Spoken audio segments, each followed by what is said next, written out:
இன்றே டவுன்லோட் செய்து உங்கள் ஃபேவரட் ஷோக்களை என்ஜாய் பண்ணுங்க. என்ன டிஎஸ்பி சார், ஃபங்க்ஷனுக்கு யூனிஃபார்ம்ல வந்திருக்கீங்க? சாரி சார், நாங்க உங்க ஃபங்க்ஷனுக்கு கலந்துக்க வரல. கல்யாண பொண்ணு வெண்ணிலாவை அரெஸ்ட் பண்ண வந்திருக்கோம்.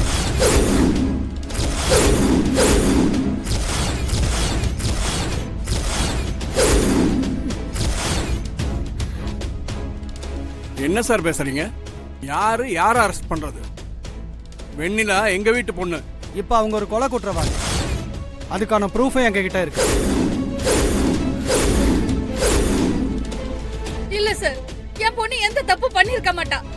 யாரோ என் பொண்ணு மேல வேணுனே பழிய போடுறாங்க. என் பொண்ணு பண்ணிருக்கவே மாட்டா. மேடம், சென்னையில மிக முக்கியமா தேடப்படுற ஒரு குற்றவாளி உங்க மக கிட்ட தப்பா நடந்துக்க முயற்சி பண்றப்போ உங்க மக அவனை தள்ளி விட்டு கொலை பண்ணிருக்காங்க. அந்த பாடி மிஸ்ஸிங். சோ சந்தேகத்தின் பேர்ல வெண்ணிலாவை நாங்க அரெஸ்ட் பண்ண வந்திருக்கோம். அத்தை, அவங்க சொல்றத நம்பாதீங்க. நான் எதுவும் பண்ணல. நான் அவனை கொலை பண்ணல. நான் பண்ணல. சாரி மேடம், நாங்க எங்க டியூட்டியை தான் பண்றோம். கான்ஸ்டபிள் போய் அவங்களை கூட்டிட்டு வாங்க.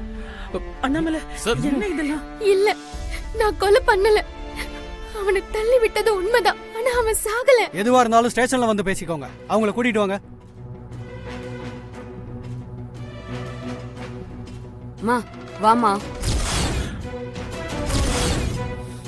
வா.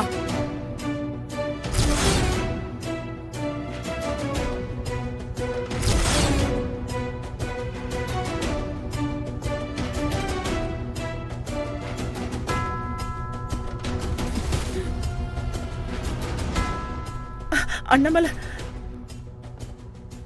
ஒரு நிமிஷம் சார். என் மருமகளை பத்தி எனக்கு நல்லா தெரியும். அவ இந்த கொலைய பண்ணிருக்கவே மாட்டா.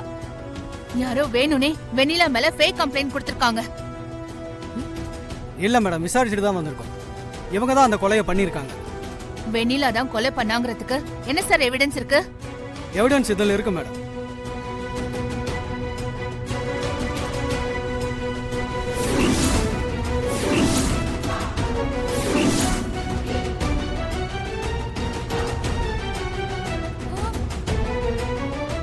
அவன் கீழே விழுந்ததுல தலையில அடிபட்டு செத்துட்டான் மேடம்.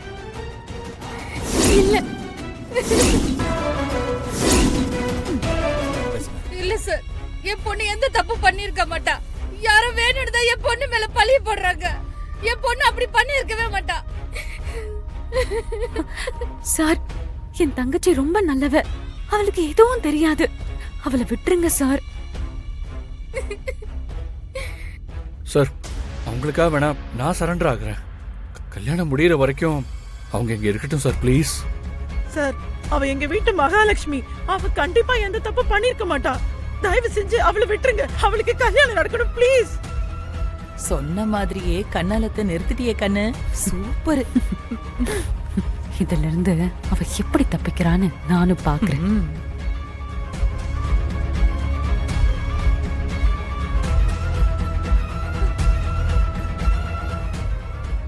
நிறுத்துங்க.